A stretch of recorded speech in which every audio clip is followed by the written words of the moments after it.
Matt, the mortgage guy here, recording a quick video talking about the rescission period on a refinance.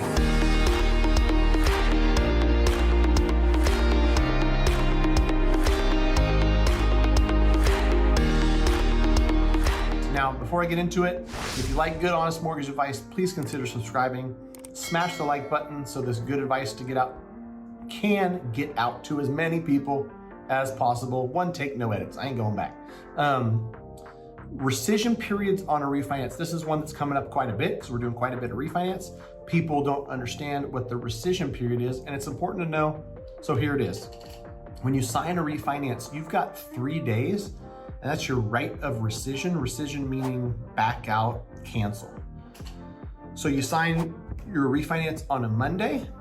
In that final loan doc package, you're gonna have these documents you sign that say Thursday at midnight, this rescission period is ending.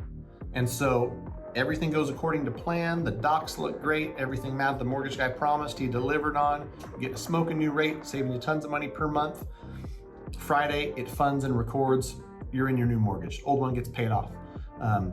If for whatever reason, between Monday and Thursday, you say, oh my gosh, you know what?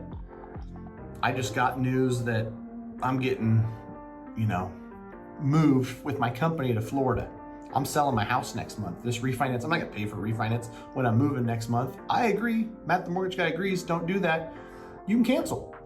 And it's just a matter of giving your loan officer a call and letting them know, hey, and unfortunately I had this happen in a scenario where it was a really interesting scenario, but the person called me and I said, of course, that's why you have that 3-day right of rescission, is because you can back out. And but know that you can't waive this rescission period. It's absolutely in stone. You must have a 3-day rescission period before the thing can fund and record. Some people are like, oh, let's get this thing closed. I'll sign off on whatever.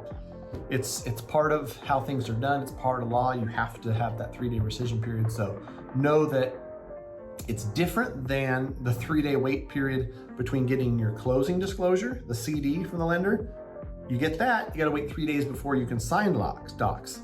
Once you sign docs, you gotta wait another 3 days before you can fund and record docs on a refinance.